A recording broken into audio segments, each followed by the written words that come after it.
ഇന്ന് നമുക്ക് നല്ല ഒരു സാമ്പാറിൻ്റെ റെസിപ്പി കണ്ടാലോ? ഞാൻ കുറച്ച് വെജിറ്റബിൾസൊക്കെ അരിഞ്ഞു വെച്ചിട്ടുണ്ട്. ഇനി ബാക്കിയുള്ള വെജിറ്റബിൾസ് കൂടെ അരിഞ്ഞു വെക്കട്ടെ. ക്യാരറ്റ്, വഴുതനങ്ങ, വെണ്ടയ്ക്ക, കുറേ വെജിറ്റബിൾസ് ഉണ്ട്. അതെല്ലാം ഞാൻ സാമ്പാറിന് ഇടുന്നതാണ്. അപ്പോൾ ഇനി ബാക്കിയുള്ളതും കൂടെ അരിഞ്ഞിട്ട് നമുക്ക് സാമ്പാർ എങ്ങനെയാണ് വെക്കുന്നതെന്ന് നോക്കാം. അപ്പോൾ സാമ്പാറിനുള്ളതെല്ലാം അരിഞ്ഞ് റെഡിയാക്കി വെച്ചിട്ടുണ്ട്. ഞാൻ ഇങ്ങനത്തെ സാമ്പാർ പരിപ്പാണ് എടുക്കുന്നത് കേട്ടോ, ചുവന്ന സാമ്പാർ പരിപ്പ്. അതാണ് ഞാൻ ഉപയോഗിക്കുന്നത്. പിന്നെ ഞാൻ ഒരു 2-3 കൊച്ചുള്ളിയും വെളുത്തുള്ളിയും കൂടെ ചതച്ചും ഞാൻ ഈ സാമ്പാറിനകത്ത് ചേർക്കാറുണ്ട്. ഞാൻ ഇതെല്ലാം കൂടാണ് വേവിക്കുന്നത് കേട്ടോ. അപ്പോൾ നമുക്ക് സാമ്പാർ എങ്ങനെ ഉണ്ടാക്കുന്നതെന്നൊന്ന് നോക്കാം. നമ്മൾ കുക്കറെല്ലാം എടുത്തുകൊണ്ട് വന്നു.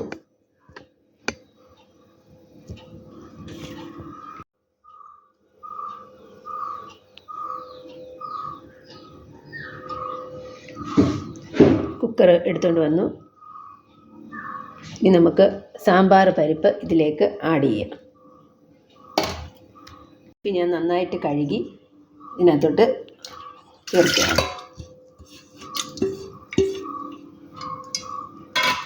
ഇതിലേക്ക് നമ്മൾ ചതച്ച് വെച്ചിരിക്കുന്ന വെളുത്തുള്ളിയും കൊച്ചുള്ളിയും ചേർക്കാം. അടുത്തത് ഞാൻ അരിഞ്ഞു വെച്ചിരിക്കുന്ന നമ്മുടെ വെജിറ്റബിൾസാണ്. അതെല്ലാം കൂടെ ഈ കുക്കറിലോട്ട് ചേർക്കുകയാണ്.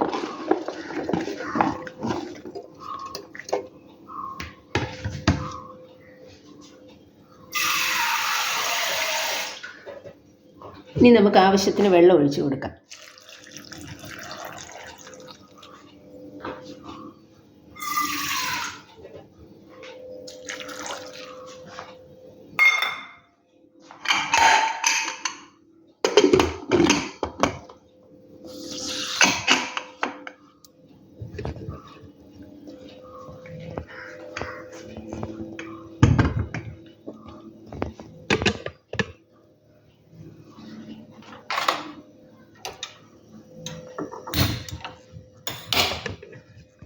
ഇനി ഒരു 2 വിസിലടിക്കട്ടെ.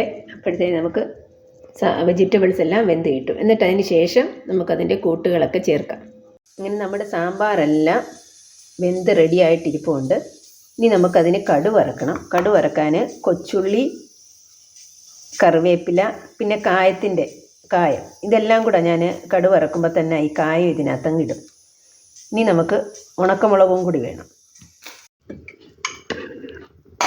നമ്മുടെ സാമ്പാറെല്ലാം വെന്ത് പരിപ്പും എല്ലാം വെന്ത് റെഡി ആയിട്ടുണ്ട്. ഇനി നമുക്ക് കടുക് വറക്കാനായിട്ട് ചെറിയൊരു പാത്രം വെക്കാം. അതിലേക്ക് ഞാനിപ്പം വെളിച്ചെണ്ണ ഒഴിച്ചു. വെളിച്ചെണ്ണ ഇത് ചൂടാകട്ടെ. അതിലേക്ക് നമുക്ക് കടുകിടാം. അതിന് മുമ്പായിട്ട് ഞാൻ കടുക് വറക്കാനായിട്ട് കൊച്ചുള്ളി, വറ്റൽമുളക്, കറിവേപ്പില, പിന്നെ അതിനോടൊപ്പം ഞാൻ ഒരു കായത്തിൻ്റെ ഒരു ചെറിയ കഷ്ണവും കൂടെ ഇടുന്നുണ്ട്. ഇതെല്ലാം കൂടെ ചേർത്താണ് ഞാൻ മൂപ്പിക്കുന്നത്.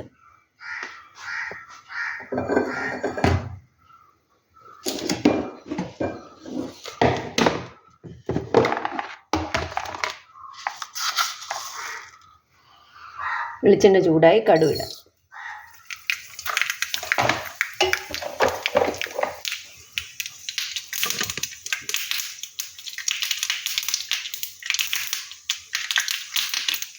അപ്പം കടുവിനോടൊപ്പം തന്നെ നമുക്ക് കായവും കൂടെ ഇടാം.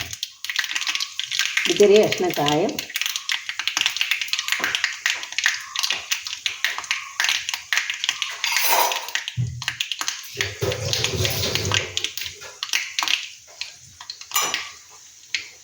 ഇനി നമുക്ക് അരിഞ്ഞു വെച്ചിരിക്കുന്ന കൊച്ചുള്ളി, കറിവേപ്പില, വറ്റൽമുളക് ഇതെല്ലാം കൂടെ ഇതിനകത്ത് ഇടാം.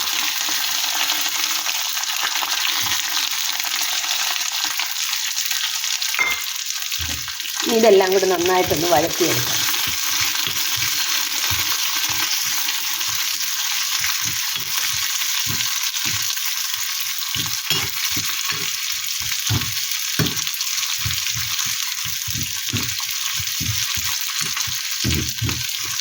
അപ്പോൾ ഇതെല്ലാം നന്നായിട്ടൊന്ന് വഴരട്ടെ. കൊച്ചുള്ളിയൊക്കെ നന്നായിട്ട് മൂത്ത് വന്നിട്ടുണ്ട്. ഇനി ഞാനിവിടെ നിറവറയുടെ സാമ്പാർ പൊടിയാണ് ഉപയോഗിക്കുന്നത്.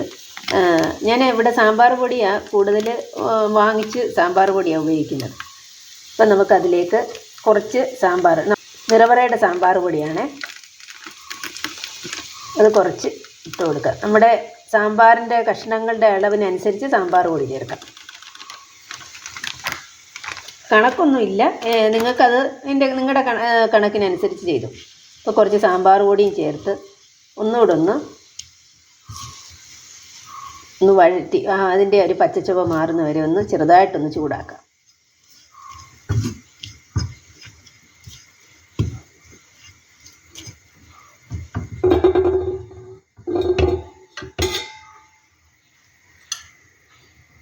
ഇനി നമുക്ക് നമ്മുടെ വേവിച്ച് വെച്ചിരിക്കുന്ന സാമ്പാർ അങ്ങോട്ട് ഗ്യാസിലോട്ട് വെക്കാം. അതിലേക്ക് നമ്മുടെ പൊടികൾ, സാമ്പാർ പൊടി എല്ലാം ചേർക്കാം.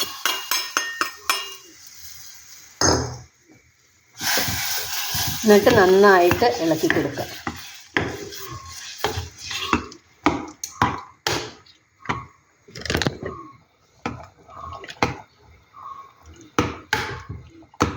സാമ്പാറിന് കുറച്ചുകൂടെ വെള്ളം ഇച്ചിരി ഒന്ന് കട്ടി കുറഞ്ഞതാണ് ഇവിടെ ഇഷ്ടം സാമ്പാറിന്. അപ്പോൾ കുറച്ചുകൂടെ വെള്ളം ഒന്ന് ആഡ് ചെയ്യട്ടെ.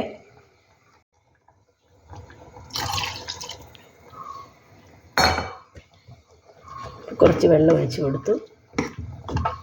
ഇത് കുറുകി ഒന്ന് നല്ലപോലെ തിളയ്ക്കുക. അപ്പോൾ ഉപ്പിട്ടില്ല, ഉപ്പ് ഈ സമയത്ത് നമുക്കിടാം.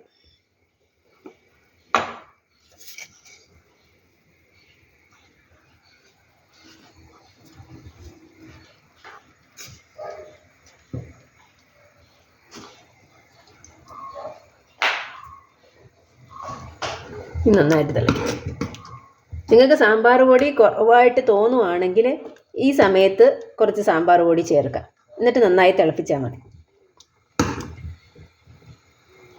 നന്നായിട്ട് തിളച്ച് വരട്ടെ.